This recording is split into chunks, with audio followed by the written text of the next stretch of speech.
Coup de pouce pour la planète, top départ. C'est parti pour votre magazine 100% développement durable. Coup de pouce pour la planète, 5 minutes d'infos vertes par semaine et un coup de presse. La signature carbone de vos emails. Aux États-Unis, le portefeuille de l'environnement dans la poche d'un climato-sceptique. Et puis Essen, meilleur élève des villes vertes. Tour du net de l'info écolo avec Hélène Marronnet. La ville d'Essen en Allemagne est devenue la capitale verte de l'Europe pour 2017. Un renouveau spectaculaire pour cette ancienne cité industrielle du charbon et de l'acier. La ville n'a pas ménagé ses efforts dans l'amélioration de l'environnement urbain, création de pistes cyclables, recyclage des déchets, réduction des émissions de CO2.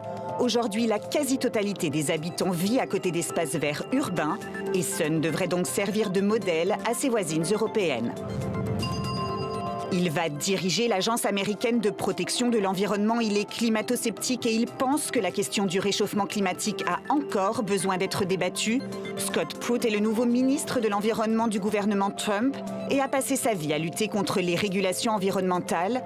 Le 18 janvier dernier, jour de sa nomination, la NASA a annoncé que 2016 était l'année la plus chaude de l'histoire moderne. Chaque minute, plus de 200 millions d'emails sont envoyés dans le monde. Mais ce que la majorité des internautes ignorent, c'est que l'envoi et le stockage de ces mails coûtent de l'énergie.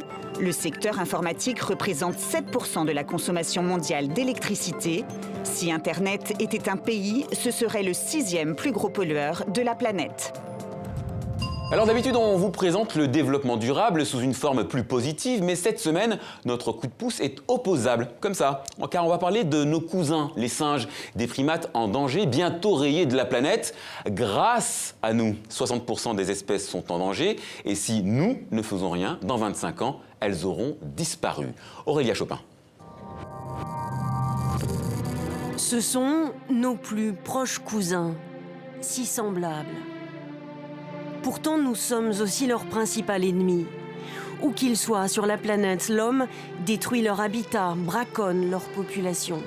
La pression que nous exerçons sur eux est telle qu'aujourd'hui, 60% des espèces de singes sont en danger d'extinction. La liste des causes est longue.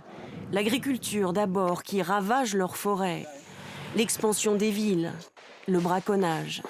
Les singes sont menacés partout, mais d'abord à Madagascar, où 87% des espèces sont en péril.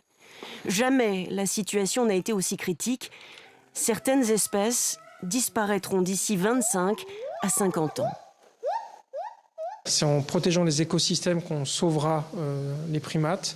Et protéger l'habitat, ça veut dire aider les populations humaines locales à vivre, améliorer leurs conditions de vie, les aider à exploiter durablement le milieu naturel et non pas de façon aussi massive qui est en train de se faire. Et c'est ce qui s'est passé au Rwanda. La population des gorilles de montagne qui y était condamnée dans les années 80 ne cesse d'augmenter depuis 10 ans. Et maintenant, un carton aussi rouge que la carte de la pollution en France cette semaine. Les pics succèdent aux pics et la France suffoque. On interdit aux ménages de se chauffer au bois, il paraît que ça n'arrange pas les choses. On applique la circulation différenciée ou alternée, on fait réduire les vitesses de circulation, mais on oublie que si on cherchait des solutions pérennes et durables, il y aurait peut-être moins de pics, justement. Mais bon, on dit ça, on ne dit rien. Comme il n'y a pas de mal à se faire du bien, coup de chapeau à l'industrie du plaisir. Car oui, le bio a bien pénétré le marché de l'érotisme. Et oui, les sextoys se mettent au vert. Une marque, l'Arbre des Plaisirs pour ne pas la citer, a lancé une opération un sextoy acheté, un arbre planté. Et un sextoy, oui, mais sans phtalate, s'il vous plaît. Parce que le plaisir, oui, mais sans perturbateur endocrinien, encore. Voilà, c'est la fin de ce coup de pouce pour la planète. N'oubliez pas qu'on vous attend sur les réseaux sociaux. Faites-nous un petit coucou numérique, on adore ça. À la semaine prochaine et d'ici là, prenez soin de la planète, elle le mérite.